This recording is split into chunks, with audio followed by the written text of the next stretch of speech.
Dans un monde où l'argent achète le silence, un homme puissant se croyait intouchable. Tous baissaient la tête sur son passage, craignant son arrogance.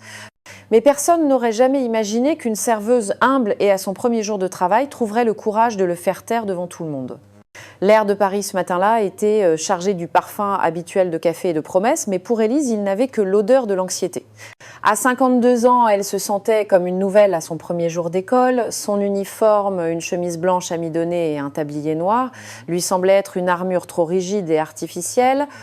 Ses mains, qui toute une vie durant avaient pétri le pain, caressé le visage de son mari et soigné un petit jardin, tremblaient maintenant légèrement tandis qu'elle polissait un verre déjà parfaitement propre. Le Royal Scribe n'était pas un café ordinaire. Situé au cœur de l'élégant quartier de Saint-Germain-des-Prés, c'était une institution, un lieu où le temps semblait s'être arrêté entre les boiseries sombres, les laitons polis et le murmure feutré de conversations importantes.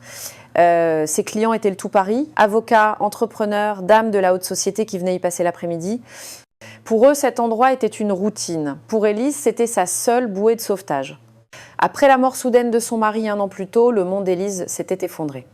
Les dettes laissées par la petite menuiserie qu'ils avaient gérée ensemble étaient comme une vague sombre qui menaçait d'engloutir sa maison, ses souvenirs, tout ce qui lui restait.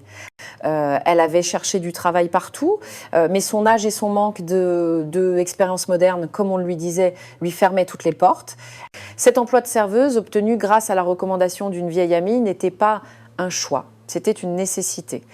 Alors ce matin-là, Élise avait ravalé sa fierté, arboré son sourire le plus professionnel et s'était juré de tout supporter. « Tu te débrouilles bien », lui dit à voix basse Luc, un jeune homme aimable qui travaillait avec elle. « L'important, c'est de ne rien faire tomber et de toujours sourire. » Élise lui rendit un sourire reconnaissant. « Merci. J'essaie juste de ne pas avoir l'air d'un poisson hors de l'eau. » C'est alors que Antoine, le barista, un homme d'une 60aine d'années au regard cynique et aux mains rapides de celui qui fait ce métier depuis une vie, s'approcha. Il nettoya le comptoir avec un chiffon et, sans lever les yeux, dit d'une voix rauque « Ce ne sont pas des plateaux dont tu dois te soucier. Prie seulement pour qu'ils ne se montrent pas aujourd'hui. » Élise et Luc échangèrent un regard. « Lui qui ?» demanda Élise, son anxiété revenant en force. Antoine leva enfin les yeux, une ombre de lassitude et d'agacement dans son regard. « Victor Dubois, ça vous dit quelque chose ?» Le nom ne lui disait rien. Elle secoua la tête. « Tant mieux pour vous », poursuivit Antoine, baissant encore plus la voix bien que le café ne soit pas encore bondé. C'est l'un des hommes les plus riches de la ville. Il possède des immeubles, des entreprises et une arrogance aussi haute que la Tour Eiffel. Il vient ici presque tous les jours, à la même heure. Il s'assoit toujours à la même table, la 12, celle près de la fenêtre. Et chaque jour, il trouve un moyen de rendre la vie infernale à quelqu'un. Luc hocha la tête, confirmant les paroles du barista. La semaine dernière, il a fait pleurer Chloé parce que, selon lui, la mousse de son cappuccino était trop roturière. Il l'a humiliée devant tout le monde. Antoine reprit « Il ne s'agit pas du service, vous comprenez ? Que vous soyez bon ou non, il s'en fiche. Il jouit de voir les gens se sentir petits, il se nourrit de la peur des autres. C'est un homme qui n'a jamais entendu un nom de sa vie et qui pense que son argent lui donne le droit de piétiner n'importe qui, surtout ceux qui travaillent pour vivre. » Il fit une pause, regardant Élise droit dans les yeux. « S'il entre, faites semblant d'être occupé. Laissez-moi ou Luc le servir. Vous êtes nouvelle. Je ne veux pas que votre premier jour devienne votre dernier. » Un frisson glacial parcourut le dos d'Élise, plus froid que la climatisation du local. Les mots d'Antoine n'étaient pas un simple avertissement, ils étaient le portrait d'un cauchemar. Toute sa vie, elle avait cru au travail honnête et à la dignité. L'idée qu'un homme puisse s'amuser à détruire la journée de quelqu'un par pur caprice lui semblait monstrueuse. Mais sa plus grande peur n'était pas l'humiliation, c'était de perdre son travail. Elle ne pouvait pas se le permettre, non. Elle regarda à travers la grande baie vitrée du café. La vie trépidante de Paris s'écoulait indifférente. Des scooters qui filaient, des touristes qui prenaient des photos, le soleil qui illuminait les immeubles haussmanniens. Cela semblait un monde lointain, séparé de cette bulle de luxe et d'anxiété où elle se trouvait. Pendant l'heure qui suivit, Élise se concentra sur son travail avec une détermination féroce. Chaque tasse qu'elle portait, chaque commande qu'elle prenait, elle le faisait avec une précision quasi militaire. Elle espérait qu'en se tenant occupée, elle pourrait devenir invisible. Mais chaque fois que la porte du café s'ouvrait, son cœur sursautait. Chaque homme bien habillé qui entrait pouvait être lui, la tension dans le café était palpable, même les clients habituels semblaient percevoir l'attente. Le nom de Victor Dubois, bien que non prononcé, flottait dans l'air comme une menace silencieuse, un orage qui s'approchait à l'horizon, prêt à se déchaîner sans préavis. Élise savait avec une terrible certitude que la tempête était sur le point d'arriver ici même au Royal Scribe. Près d'une heure passa, une heure pendant laquelle Élise commença à espérer que l'avertissement d'Antoine n'était qu'une précaution exagérée. Peut être que ce jour-là, le redouté Victor Dubois avait d'autres engagements. Elle s'en était presque convaincue quand le carillon au-dessus de la porte d'entrée tinta. Ce ne fut pas le tintement joyeux habituel, mais un son sec, presque péremptoire, qui fit taire un instant le brouhaha du café. Personne n'eut besoin de le lui désigner. Élise le sut, tout simplement, l'homme qui entra n'était pas ouvertement menaçant. Il était de taille moyenne, élégant dans un costume de créateur gris anthracite qui coûtait probablement plus que ce qu'Élise avait gagné au cours des 6 derniers mois. Il avait les cheveux grisonnants, peignés avec une précision méticuleuse et une montre fine au poignet qui brillait de son propre éclat. Mais c'était ses yeux qui captaient l'attention. Ils étaient d'un bleu froid, presque transparent, et se déplaçaient dans la pièce avec une lenteur calculée, non pour regarder, mais pour inspecter, pour juger. Il ne salua pas, n'esquissa pas un sourire, sa seule présence semblait aspirer la chaleur de l'air. Élise vit Antoine derrière le comptoir se raidir et commencer à nettoyer avec fureur une machine à café déjà étincelante. Elle vit Luc pâlir légèrement en s'approchant de l'homme, son carnet à la main. « Bonjour, monsieur Dubois, dit Luc, sa voix un peu plus aiguë que d'habitude. Votre table habituelle est libre. » Victor Dubois ne répondit pas. Il se contenta d'ôter son pardessus et de le laisser tomber sur la chaise voisine sans se soucier de savoir si quelqu'un le ramasserait. Il s'assit à la table numéro 12, celle près de la fenêtre, comme un roi prenant place sur son trône. Il regarda autour de lui avec une expression de léger dégoût, comme si l'environnement était à peine tolérable. Élise, qui s'était cachée derrière une colonne en feignant de ranger des couverts, observait la scène, le cœur battant à tout rompre. Elle se sentait comme un animal effrayé observant un prédateur entrer sur son territoire. « L'eau pétillante habituelle, monsieur ?» demanda Luc, essayant de maintenir un ton professionnel. Dubois le regarda pour la première fois, un long regard qui semblait l'évaluer et le trouver insignifiant. « Apportez-moi de l'eau », dit-il simplement, d'un ton qui n'admettait aucune réplique. Puis il ouvrit une fine serviette en cuir et commença à lire des documents, ignorant complètement le jeune homme debout à côté de lui. Luc, soulagé de s'en être tiré à si bon compte, se hâta vers le comptoir et revint peu après avec une bouteille d'eau et un verre avec des glaçons. Il versa l'eau d'une main ferme et la posa sur la table. Dubois ne leva pas les yeux de ses papiers pendant 1 minute entière. Puis, lentement, il tendit la main, prit le verre et but une gorgée. Il la garda en bouche un instant, puis reposa le verre sur la table avec un bruit sec. « Jeune homme, dit-il. » Sa voix n'était pas forte, mais tranchante comme un scalpel. Luc, qui s'était éloigné de quelques pas, se retourna immédiatement. « Oui, monsieur. Qu'est-ce que c'est que ça ?» demanda Dubois en désignant le verre d'un signe du menton. « C'est de l'eau plate, monsieur, votre habituel. » Dubois leva enfin les yeux de ses documents. Sur son visage, il y avait une expression de faux étonnement, un masque cruel. « Vraiment ? Il me semble qu'aujourd'hui, j'avais envie d'eau pétillante. Ne vous l'ai-je pas dit ?» Luc était confus. « Non, monsieur, vous avez juste dit de l'eau. » Justement, répliqua Dubois, sa voix s'élevant d'un ton juste assez pour être entendue des tables voisines. Un serveur compétent devrait être capable d'anticiper les désirs d'un client fidèle. Ou peu être devrait-il demander?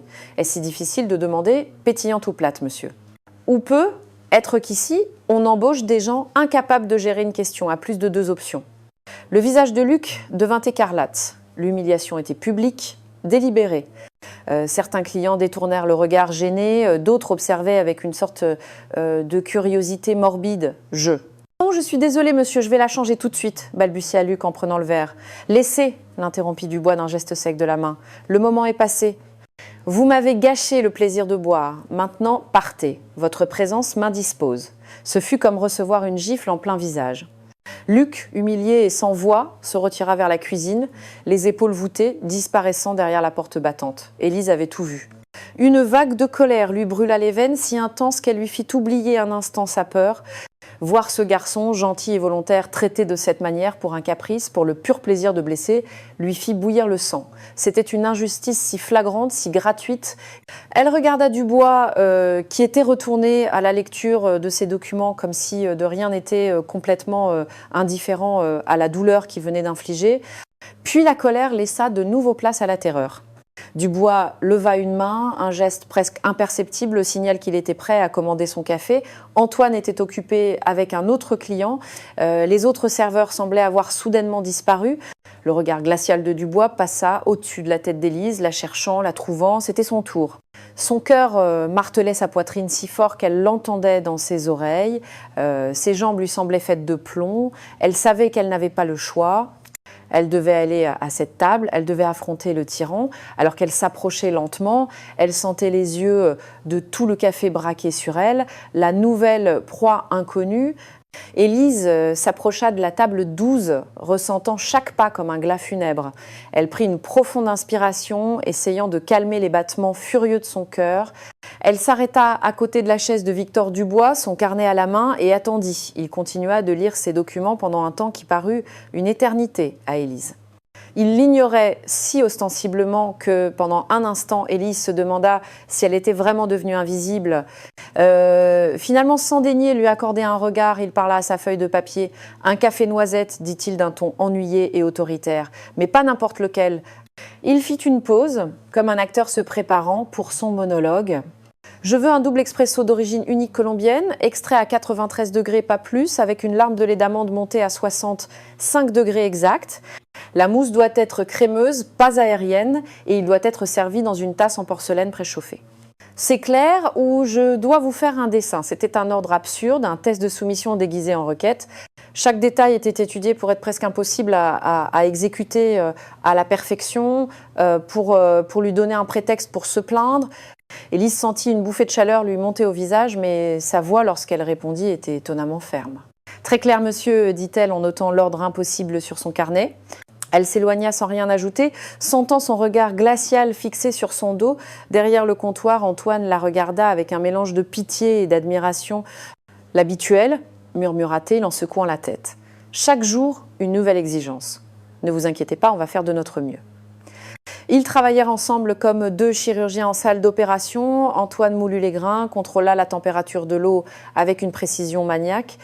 Élise monta le lait d'amande, gardant un œil sur le thermomètre, comme si sa vie en dépendait. Et d'une certaine manière, c'était le cas. Ils préparèrent le café le plus parfait qu'ils aient jamais fait. Élise le posa sur un plateau, la tasse chaude lui brûlant légèrement les doigts à travers la soucoupe. Elle retourna à la table 12, retenant son souffle. Elle posa la tasse devant Dubois avec une extrême délicatesse, sans faire de bruit. « Votre café, monsieur. » Dubois cessa de lire et se consacra à la tasse avec la plus grande concentration. Il la souleva, la fit tourner légèrement, observant la couleur de la crème. Il la porta à son nez, en humant l'arôme. Finalement, il en prit une petite gorgée. Le silence dans le café était total. Tout le monde, client et personnel, regardait. Élise resta immobile, debout à côté de la table, se sentant comme une accusée en attente du verdict du jury. Il reposa la tasse sur la soucoupe avec un petit clac qui résonna comme un coup de feu. Sur son visage se peignit une expression de profond dégoût. « Ceci, dit-il lentement, scandant chaque mot, est absolument imbuvable. » Le cœur d'Élise s'arrêta. « Monsieur, nous avons suivi vos instructions à la lettre. »« Vos instructions » l'interrompit-il en élevant la voix.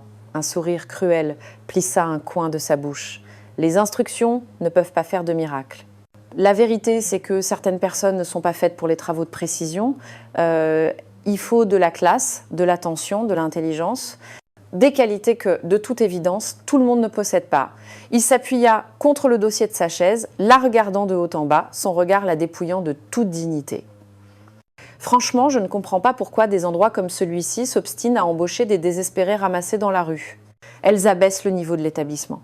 Chaque mot fut un coup au cœur. Désespérés ramassés dans la rue, la phrase résonna dans sa tête, humiliante, injuste, cruelle. C'était la négation de toute sa vie, de son travail honnête, de sa lutte pour rester à flot. Elle sentit les larmes lui piquer les yeux, mais elle s'imposa de ne pas pleurer. Elle ne lui donnerait pas cette satisfaction. C'est alors que cela se produisit. Tout en prononçant ces paroles venimeuses, Dubois fit un geste méprisant de la main, comme pour la chasser. Sa main heurta la tasse de café. Le liquide sombre et brûlant se renversa sur la surface brillante de la table en bois, éclaboussant la soucoupe et le sol. La tache s'élargit rapidement, une blessure sombre sur le bois précieux. Pendant un instant, il n'y eut que le silence et le choc. Puis la colère froide et calculée sur le visage de Dubois se transforma en une accusation tonitruante. « Regardez ce que vous avez fait !» tonnaté-il en se levant brusquement. Il pointa un doigt accusateur vers elle, tandis que tout le monde dans le café se tournait pour les regarder. « Non seulement vous êtes incompétente, mais vous êtes aussi une maladroite. Cette table vaut plus que votre salaire annuel. Vous êtes un désastre. » Élise resta paralysée. L'injustice était si totale, si éhontée qu'elle lui coupa le souffle. C'était pas elle, c'était lui. Il l'avait insultée puis avait délibérément renversé le café pour pouvoir l'accuser. Elle le savait et probablement tous ceux qui avaient observé la scène le savaient aussi. Mais il était Victor Dubois et elle n'était personne. Elle était là, debout, sous une pluie d'accusations. L'odeur du café se mêlait à l'odeur âcre de l'humiliation et elle sentit quelque chose se briser en elle. C'était pas seulement une tasse de café. C'était sa dignité, son espoir, sa patience. Et tout venait de se fracasser en 1000 morceaux sur le sol du Royal Scribe. Victor Dubois était toujours debout, le doigt pointé, le visage un masque de fureur. « Appelez le directeur. Je veux que cette incompétente soit mise à la porte à coups de pied », hurlait-il. Élise le regardait, mais c'était comme si elle le voyait pour la première fois. Elle ne voyait plus l'homme riche et puissant, le tyran du Royal Scribe. Elle ne voyait qu'un homme petit, malheureux, qui ne pouvait se sentir grand qu'en rabaissant les autres. Et à cet instant, la peur qui l'avait paralysée toute la journée s'évanouit, se dissipa complètement, remplacée par un calme froid et lucide. C'était le calme de celle qui n'a plus rien à perdre. Elle avait déjà perdu sa stabilité financière, elle avait perdu sa fierté en acceptant ce travail. Maintenant, on essayait de lui enlever la seule chose qui lui restait, sa dignité, et elle n'allait pas le permettre. Sans quitter Dubois des yeux, Élise parla. Sa voix n'était pas un cri, ni un murmure. C'était une voix normale, posée, mais si chargée d'une force tranquille qu'elle fendit l'air et fit taire instantanément sa tirade. « Ça suffit », dit-elle. Un seul mot, mais il résonna dans le silence soudain du café avec la puissance d'un coup de tonnerre. Victor Dubois s'arrêta au milieu d'une insulte, prise au dépourvu, la bouche encore ouverte.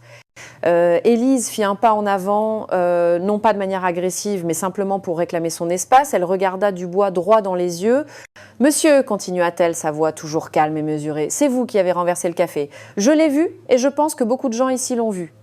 Mais là n'est pas la question. » Elle marqua une courte pause. Personne n'osa respirer.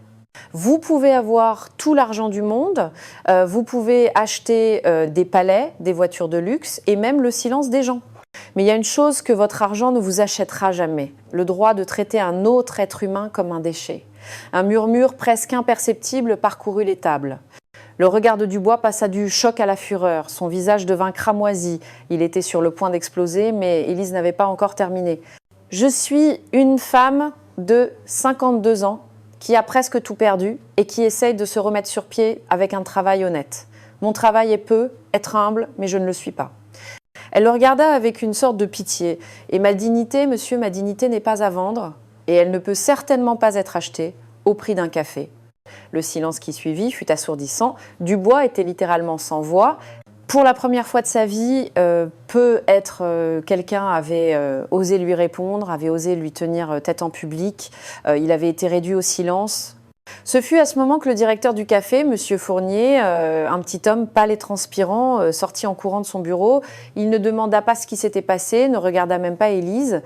Il se précipita vers Dubois avec une expression de panique pure. « Monsieur Dubois, je vous prie de nous excuser. » Quoi qu'il se soit passé, c'est un manquement impardonnable de notre part. Dubois retrouva sa voix, un sifflement chargé de venin. Cette femme m'a insulté devant tout le monde. Monsieur Fournier se tourna enfin vers Élise, mais pas pour écouter sa version. Ses yeux étaient remplis de terreur et de colère. « Vous êtes renvoyé, prenez vos affaires et partez immédiatement dehors. » L'injustice fut rapide et brutale, mais Élise ne se décomposa pas. Pas une larme, pas un mot de protestation, elle avait dit ce qu'elle avait à dire. Elle regarda une dernière fois Monsieur Fournier, un homme qui venait de vendre son âme pour un client fortuné. Puis elle regarda Victor Dubois qui l'a fixé avec une haine profonde, la haine d'un tyran qui a vu une fissure dans son pouvoir. Lentement, Élise défit les lacets de son tablier noir. Elle le plia avec soin, avec la même précision avec laquelle elle avait poli les verres ce matin-là. Elle le posa sur le comptoir en bois sombre, un geste simple et définitif. Puis elle se tourna et, la tête haute, se dirigea vers la sortie. Elle ne courait pas, ne s'enfuyait pas. Elle marchait avec le dos droit d'une reine, même si à l'intérieur, elle se sentait en 1000 morceaux. Elle sentait les yeux de tous fixés sur elle. Personne ne parlait. Lorsque la porte du Royal Scribe se referma derrière elle, elle laissa derrière elle un silence dense et lourd. Un silence rempli de honte, d'admiration et de questions. Elle avait perdu son travail, son unique espoir. Mais en marchant sur le trottoir sous le soleil tiède de Paris, elle savait qu'elle avait gagné quelque chose de bien plus important. Une fois sortie du Royal Scribe, l'adrénaline qui avait soutenu Élise s'évanouit d'un coup, la laissant avec une fatigue profonde et un froid qui n'avait rien à voir avec la température extérieure. Le soleil de Paris, habituellement si réconfortant, lui semblait presque hostile, sa lumière trop intense pour l'obscurité qu'elle ressentait à l'intérieur. Elle marcha dans les rues animées de Saint-Germain dans une sorte de transe, le bruit de la ville lui parvenant assourdi, comme si elle était sous l'eau. Chaque rire, chaque conversation semblait appartenir à un autre monde, un monde dont elle venait d'être bannie. Arrivée dans son petit mais digne appartement du Marais, un monde à des années-lumière du luxe de son désormais ex-lieu de travail, elle ferma la porte et s'appuya contre le bois. C'est seulement alors qu'elle s'autorisa à trembler. Elle ne pleura pas. Elle était trop fatiguée, même pour pleurer. Elle regarda autour d'elle les meubles simples mais aimés qu'elle avait choisis avec son mari Jean, les photographies d'une vie heureuse accrochées au mur, le parfum de basilic provenant de la plante sur le rebord de la fenêtre. Cette maison était sa coquille, sa forteresse, et maintenant elle sentait que même ses murs étaient sur le point de céder. Les premiers jours furent soutenus par une colère sourde et un orgueil blessé. « J'ai fait ce qu'il fallait », se répétait-elle comme un mantra. « Personne ne mérite d'être traité de cette façon. » Elle acheta tous les journaux locaux, encerclant d'un stylo rouge chaque annonce d'emploi qui semblait convenir, restaurant, bistrot, hôtel, bar. Elle était convaincue que son honnêteté et sa volonté de travailler seraient appréciées ailleurs. La première semaine fut une succession de portes qui se fermaient poliment. « On vous rappellera », lui disait-on avec un sourire forcé, après un entretien qui semblait s'être bien passé. Au début, Élise garda espoir, mais la deuxième semaine, elle commença à remarquer un schéma inquiétant. Chaque fois qu'elle mentionnait avoir travaillé, même un seul jour, au Royal Scribe, l'atmosphère dans la pièce changeait. Le sourire de l'employeur potentiel s'éteignait, le regard devenait évasif, les mains auparavant cordiales se rétractaient. La confirmation arriva un mardi après-midi dans un petit bistrot familial près du centre historique. Le propriétaire, un homme âgé aux mains marquées par le travail, semblait sincèrement intéressé à l'embaucher. Il lui avait offert un café. Ils avaient longuement parlé de sa vie, de son mari, de ses difficultés, cela semblait fait, puis il lui demanda ses expériences précédentes. « J'ai travaillé une courte période au Royal Scribe », dit Élise, en essayant de garder un ton neutre. L'homme soupira, posa sa tasse sur la table et la regarda avec une expression de regret. « Madame Élise, dit-il à voix basse, presque avec embarras, j'ai entendu ce qui s'est passé. Les nouvelles circulent, vous savez, surtout entre nous, les restaurateurs. » Et fit une pause. « J'admire votre courage.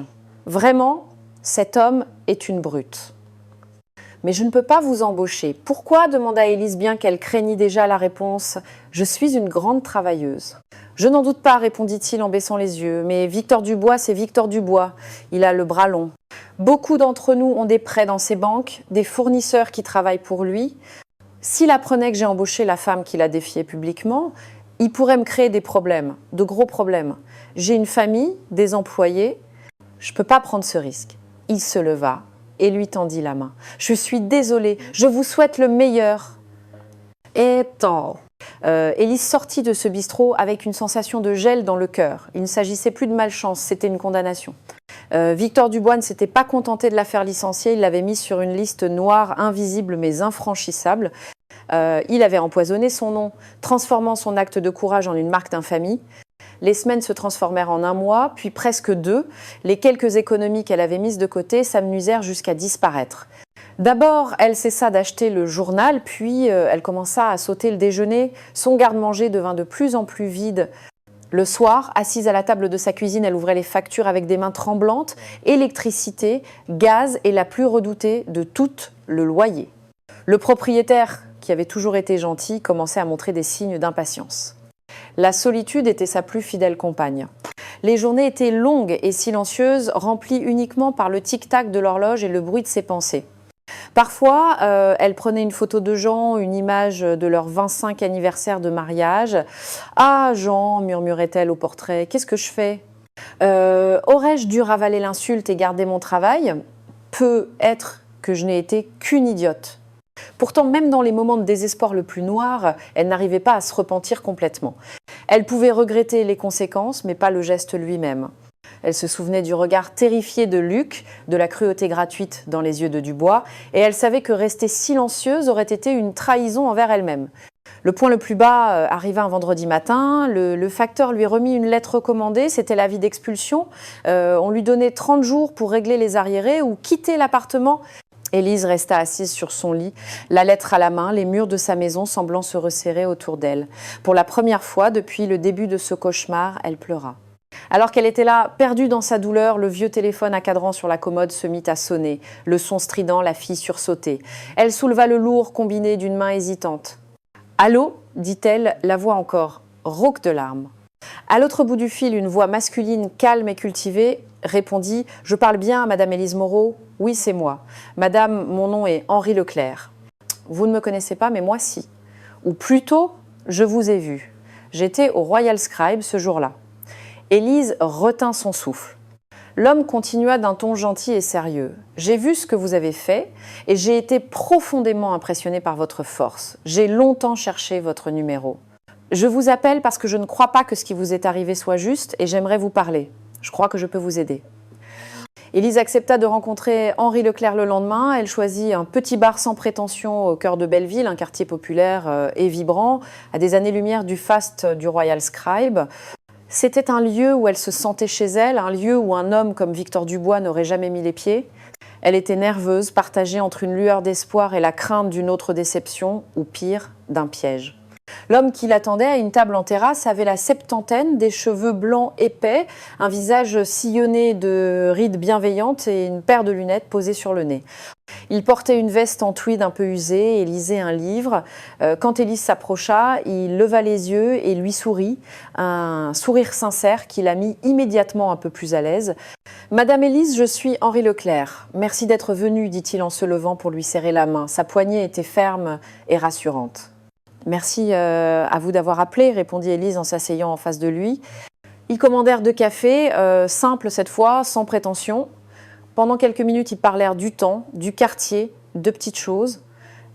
Henri était un causeur habile, capable de la mettre à l'aise avec un naturel désarmant. Puis, il alla droit au but. « Madame, j'imagine que vous vous demandez pourquoi un étranger vous a contacté, commença-t-il en posant les mains sur la table. Pendant près de 40 ans, j'ai été journaliste au Monde. Je suis maintenant à la retraite, mais je tiens un petit blog en ligne où j'écris sur les histoires de Paris, les histoires qui ne trouvent souvent pas leur place dans les grands journaux. Ce jour-là, au Royal Scribe, j'étais assis à une table dans un coin, j'ai tout vu, ses yeux devinrent sérieux. J'ai vu votre professionnalisme, j'ai entendu les exigences absurdes de Dubois, j'ai vu son humiliation du jeune serveur. Et j'ai vu avec une certitude absolue que c'est lui qui a renversé ce café. Il fit une pause, laissant ses mots être absorbés. Mais ce qui m'a le plus frappé, Élise, c'est votre réaction. Dans un monde où tout le monde se plie devant le pouvoir et l'argent, vous vous êtes levé. Vous n'avez pas crié, vous n'avez pas insulté. Vous avez simplement défendu votre dignité avec un calme et une force que je n'avais pas vu depuis des années. À ce moment-là, vous n'étiez pas une serveuse, vous étiez une géante. Élise sentit une vague d'émotion. Après des mois à se sentir incapable, ratée, entendre ces mots d'un inconnu était comme un baume sur une plaie ouverte. Mais à quoi cela a-t-il servi ? Murmura-t-elle avec un filet d'amertume. « J'ai perdu mon travail. Personne dans cette ville ne veut plus m'embaucher. Je suis sur le point de perdre ma maison. Mon courage m'a ruinée. » « Non, répliqua Henri avec fermeté. Votre courage a allumé une lumière et c'est pour ça que je vous ai appelé. Vous voyez, Élise, Victor Dubois n'est pas simplement un client désagréable, c'est un prédateur en série de dignité. Durant mes dernières années de journalisme, j'ai recueilli des dizaines d'histoires sur lui, toutes off the record, bien sûr. Des petits entrepreneurs du bâtiment menés à la faillite parce qu'ils refusaient de payer les travaux. Des fournisseurs contraints d'accepter des prix dérisoires sous la menace d'être détruits. Des employés licenciés pour des caprices dont les carrières ont été brisées par un de ces mots venimeux. Le tableau qu'il peignait était terrifiant et personne n'a jamais rien fait, demanda Élise. Tout le monde a trop peur, expliqua Henri. Peur de perdre son emploi, peur de ses légions d'avocats, peur de son influence. Il a bâti un empire fondé non seulement sur l'argent, mais sur la terreur. Chacune de ses victimes se sent seule, isolée, impuissante, et tant qu'elles restent seules, elles le sont vraiment. À ce moment-là, Henri se pencha légèrement vers elle, sa voix s'abaissant, chargée d'intensité. « Je n'ai pas d'argent pour vous aider avec le loyer, Élise, et je ne peux pas vous offrir un travail. Mais je peux vous offrir une arme bien plus puissante, la vérité. Je veux écrire votre histoire, je veux écrire toutes les histoires. Je veux publier une enquête détaillée sur mon blog, un portrait du vrai Victor Dubois, pas l'entrepreneur à succès que tout le monde célèbre, mais le tyran qui détruit la vie des gens ordinaires. » Élise le fixait stupéfaite. C'était une proposition énorme, effrayante. « Mais je ne peux pas le faire avec votre seul témoignage », continua-t-il. Seul, vous seriez facilement discrédité comme la vengeance d'une employée frustrée. Mais si votre histoire pouvait encourager d'autres à parler, si nous pouvions recueillir d'autres voix, d'autres preuves, alors ce ne serait plus seulement votre parole contre la sienne. Ce deviendrait une avalanche.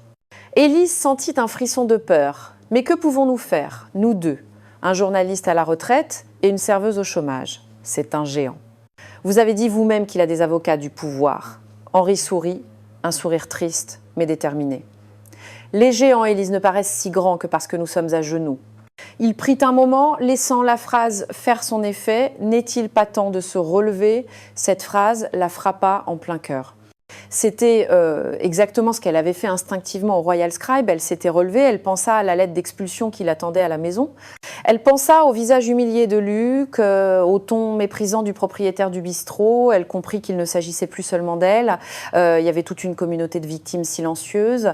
Son courage lui avait donné une responsabilité. Après un long moment de silence, Élise leva les yeux et croisa ceux d'Henri. La peur n'avait pas disparu, mais elle était maintenant accompagnée de quelque chose d'autre, une détermination d'acier. « Que devons-nous faire ?» demanda-t-elle. Un éclair de triomphe brilla dans les yeux d'Henri Leclerc. Il tendit la main par-dessus la table. « Nous devons trouver d'autres personnes comme vous, des personnes qui ont juste besoin de savoir qu'elles ne sont plus seules. » Élise lui serra la main. Dans cette poignée de main naquit une alliance improbable. Ils n'avaient ni argent ni pouvoir, mais ils avaient la vérité de leur côté. Et pour la première fois après des mois de ténèbres, Élise sentit une petite flamme tenace d'espoir se rallumer en elle. La bataille ne faisait que commencer. L'enthousiasme initial de l'alliance entre Élise et Henri se heurta bientôt à une dure réalité. Le mur de peur que Victor Dubois avait construit autour de lui était plus haut et plus épais qu'il ne l'avait imaginé. Les premiers jours de leur enquête furent un pèlerinage désolant de portes closes et de téléphones raccrochés. Henri, usant de ses vieux instincts de reporter, avait dressé une liste de victimes potentielles, petites entreprises en faillite après avoir travaillé pour Dubois, anciens employés licenciés sans juste cause, mais personne ne voulait parler. « Je ne veux pas de problème » était la phrase qu'ils entendaient le plus souvent, prononcée à voix basse, accompagnée d'un regard effrayé vers la rue, comme si Dubois pouvait se matérialiser de nulle part. Son ombre s'étendait sur toute la ville. Après une semaine de refus, Élise se sentit envahie par le découragement. « Peut être qu'on a tout faux, Henri, dit-elle un soir, assis sur un banc alors que le soleil se couchait sur la Seine. Les gens ont trop peur. Nous n'arriverons jamais à les convaincre. » Henri la regarda de ses yeux sages. « Nous utilisons la mauvaise approche, dit-il. Je parle comme un journaliste, je cherche des faits, des preuves. Mais ces gens n'ont pas besoin d'un journaliste, ils ont besoin d'un autre être humain qui les comprenne. » Le tournant se produisit le lendemain. Ils se rendirent dans un modeste atelier de menuiserie en banlieue. Le propriétaire, un homme nommé Pierre, était sur la liste d'Henri. Sa petite entreprise avait fait faillite 2 ans plus tôt. Pierre était un homme fier, mais ses yeux étaient voilés d'une tristesse profonde et d'une colère réprimée. Il écouta la présentation d'Henri, les bras croisés, secouant la tête. « C'est inutile. Je ne signerai rien. Cet homme, c'est le diable. » Alors qu'Henri s'apprêtait à insister, Élise l'arrêta d'un geste. Elle s'adressa à Pierre, sa voix douce, dénuée de toute formalité. « Monsieur Pierre, je ne suis pas journaliste, dit-elle. Je suis serveuse. Il y a 2 mois, mon plus grand problème était de me souvenir si un client voulait son café sans sucre ou avec. Puis elle lui raconta son histoire. Elle lui décrivit l'humiliation, le mépris dans les yeux de Dubois, le sentiment d'être traité comme un objet insignifiant. Elle lui parla de la peur de ne pas pouvoir payer le loyer, de la solitude, de la sensation que le monde s'écroule sur vous pendant que tous les autres continuent de marcher comme si de rien n'était. « Je sais ce que l'on ressent », conclut-elle, la voix brisée par l'émotion. Je sais ce que c'est d'être considéré comme invisible, d'être piétiné par ceux qui ont plus de pouvoir. » Pierre l'écouta en silence. Pour la première fois, ses bras se détendirent le long de son corps. Il regarda Élise et vit non pas une fouineuse en quête d'une histoire, mais une semblable, une autre victime. Avec un long soupir, il la fit entrer dans l'arrière-boutique. Il sortit une vieille boîte en carton pleine de documents, factures impayées, lettres d'avocat, le contrat pour une énorme fourniture de meubles de luxe pour l'un des hôtels de Dubois. Il lui raconta comment Dubois avait loué le travail, puis avait trouvé une minuscule éraflure invisible sur un pied de table et l'avait utilisée comme prétexte pour ne pas payer toute la commande, le menant à la ruine. « Tenez, dit-il en tendant la boîte à Élise, je ne sais pas si ça servira à quelque chose, mais c'est tout ce que j'ai. » Le témoignage de Pierre fut la première fissure dans le barrage. Désormais, quand Élise et Henri contactaient quelqu'un, ils pouvaient dire « Vous n'êtes pas seul ». Élise devint le cœur de leur opération. Sa sincérité était la clé qui ouvrait les portes les plus obstinées. Ils rencontrèrent une ancienne secrétaire que Dubois avait licenciée dès qu'il avait appris sa grossesse, masquant le tout sous une restructuration d'entreprise. Ils retrouvèrent un jeune architecte à qui Dubois avait volé un projet en le présentant comme le sien. Chaque histoire était différente, mais toutes étaient unies par le même fil rouge d'arrogance et d'abus de pouvoir. La petite boule de neige commençait à devenir une avalanche. Mais les avalanches font du bruit. Quelqu'un parla, une information parvint à la bonne oreille, et la réaction de Victor Dubois fut aussi rapide qu'impitoyable. D'abord vinrent les lettres. 2 enveloppes identiques, une pour Élise et une pour Henri, livrées par un coursier, à l'intérieur du papier en tête d'un des plus prestigieux cabinets d'avocats de Paris. Des mots froids et menaçants les mettaient en demeure de cesser leur campagne de diffamation, menaçant d'un procès en dommages et intérêts de plusieurs millions qui les ruinerait pour le reste de leur vie. Puis commencèrent les intimidations. Une nuit, Élise reçut un appel téléphonique. À l'autre bout, seulement un silence glaçant. Cela se reproduisit la nuit suivante. Henri remarqua une voiture sombre garée devant chez lui pendant 2 jours d'affilée. C'étaient des messages, des avertissements à peine voilés. L'attaque finale fut plus sournoise. Sur un petit site de potin local, parut un entrefilet venimeux parlant d'une serveuse instable avec des antécédents de conflits au travail, qui, après avoir été licenciée pour incompétence, tentait de salir un entrepreneur de renom. Le nom d'Élise n'était pas mentionné, mais la cible était claire. C'en était trop. Ce soir-là, Élise alla chez Henri, la lettre de l'avocat à la main, tremblante. « Henri, il faut qu'on arrête, dit-elle, la voix brisée par la peur. C'est plus grand que nous, il va nous détruire, ils essaient de me faire passer pour folle, et les appels, j'ai peur. » Henri la fit asseoir. Il était pâle lui aussi, mais ses yeux ne montraient aucune hésitation. Il prit un dossier sur son bureau et l'ouvrit sur la table. À l'intérieur se trouvaient les histoires qu'ils avaient recueillies, les photocopies des factures de Pierre, la lettre de licenciement de la secrétaire, les esquisses du projet de l'architecte. Regarde Élise, dit-il d'une voix ferme, regarde les visages derrière ces documents, ces gens nous ont fait confiance, ils nous ont donné leur espoir. Si nous nous arrêtons maintenant, nous ne nous trahissons pas seulement nous-mêmes, mais nous les trahissons eux aussi. Nous les condamnons à se taire pour toujours. Il lui prit les mains.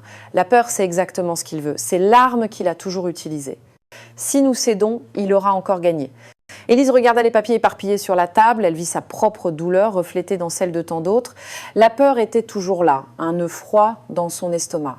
Mais sous la peur, elle sentit resurgir la même détermination d'acier qui l'avait soutenue au Royal Scribe. Elle était allée trop loin pour faire demi-tour, s'arrêter maintenant signifierait rendre son sacrifice inutile.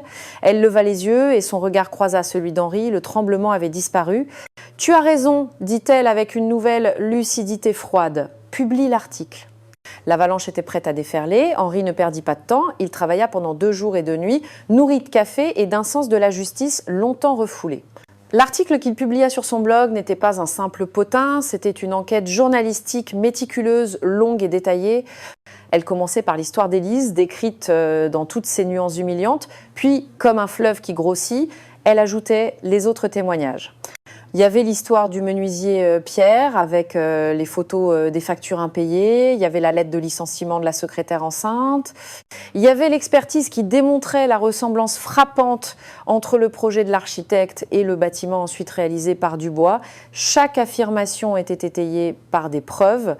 Chaque histoire était une pièce d'une mosaïque désolante. Le titre était simple et puissant. Le roi est nu, les victimes silencieuses de Victor Dubois.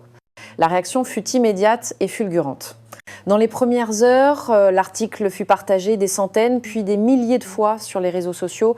C'était la conversation principale dans chaque bar, bureau et foyer de Paris. Les gens étaient choqués, beaucoup connaissaient Dubois de réputation, mais la violence systématique de son comportement, mise noir sur blanc, était un coup de poing dans l'estomac. Le barrage de la peur s'était rompu. D'autres victimes, en lisant l'article, trouvèrent le courage de se manifester, commentant en ligne ou contactant directement Henri, ajoutant de nouveaux détails et de nouvelles accusations. Les grands journaux, qui pendant des années avaient ignoré les rumeurs par peur ou par convenance, ne purent plus faire semblant de rien. L'histoire fut reprise au niveau national. Le nom de Victor Dubois, autrefois synonyme de succès, devint synonyme d'abus. Ses partenaires commerciaux commencèrent à prendre leur distance. Les clients désertèrent ses hôtels et restaurants, y compris le Royal Scribe, qui devint le symbole de son arrogance. Son empire, bâti sur la peur, commença à trembler sur ses fondations dès que les gens cessèrent d'avoir peur de lui. On parla de contrôles fiscaux, d'actions collectives en justice. Sa chute fut aussi rapide et bruyante qu'avait été silencieuse et terrible la souffrance qu'il avait infligée. Mais pour Élise, la vraie victoire ne fut pas celle-là. Elle n'éprouva pas de joie en voyant Dubois tomber, seulement un sentiment d'amère justice. Sa récompense fut quelque chose de bien plus profond. Son téléphone, qui ne sonnait auparavant que pour les menaces ou les créanciers, commença à sonner pour des raisons différentes. C'était des appels de soutien de la part d'inconnus, c'était des offres d'emploi. L'une d'elles vint du propriétaire du bistrot qui l'avait rejeté. Il s'excusa abondamment et lui offrit un poste de directrice de salle. Élise le remercia, émue, mais elle savait que son chemin devait maintenant être un autre. Le véritable tournant arriva une semaine plus tard. Elle fut contactée par Pierre le menuisier et par un petit groupe d'autres artisans et commerçants qui avaient été victimes de Dubois. Ils se rencontrèrent dans le vieil atelier de Pierre, au milieu de l'odeur de bois et de sciure. « Élise, lui dit Pierre, les yeux brillants, tu nous as donné une voix. Tu nous as rappelé que nous ne sommes pas invisibles et nous voulons faire quelque chose, pas seulement pour te remercier, mais pour construire quelque chose de nouveau sur les ruines que cet homme a laissées. » Leur proposition la laissa sans voix. En mettant en commun leurs ressources et en obtenant un petit prêt d'une banque éthique, ils avaient décidé de reprendre un petit local vacant dans le centre historique. Et ils voulaient que ce soit elle qui le gère. Un petit bistrot, un endroit où la qualité de la nourriture serait aussi importante que le respect pour les clients et les employés. Un endroit qui serait l'antithèse exacte du Royal Scribe. 6 mois plus tard, le bistrot La Dignité ouvrit ses portes. C'était un lieu petit, chaleureux et accueillant. Élise n'était plus une serveuse effrayée, elle était la propriétaire, le cœur et l'âme de cet endroit. Elle travaillait plus dur que jamais, mais chaque soir, elle rentrait chez elle avec une fatigue heureuse. Elle avait embauché Luc, le jeune serveur du Royal Scribe, qui travaillait maintenant avec un sourire que personne ne pouvait plus éteindre. Un soir, vers l'heure de la fermeture, Élise était appuyée au comptoir, observant la salle. Elle vit un jeune couple à une table. Le serveur renversa accidentellement un peu d'eau en la versant dans le verre. Il s'excusa, mortifié. Le client lui sourit, posa une main sur son épaule et dit « Ne vous inquiétez pas, ça arrive à tout le monde ». En regardant cette petite scène simple de gentillesse, Élise sourit. Elle n'était pas devenue riche, elle n'était pas devenue célèbre, mais elle avait reconquis sa vie et avait contribué à créer un petit coin de monde où la dignité valait plus que tout l'argent d'un millionnaire. Et c'était la plus grande victoire de toutes.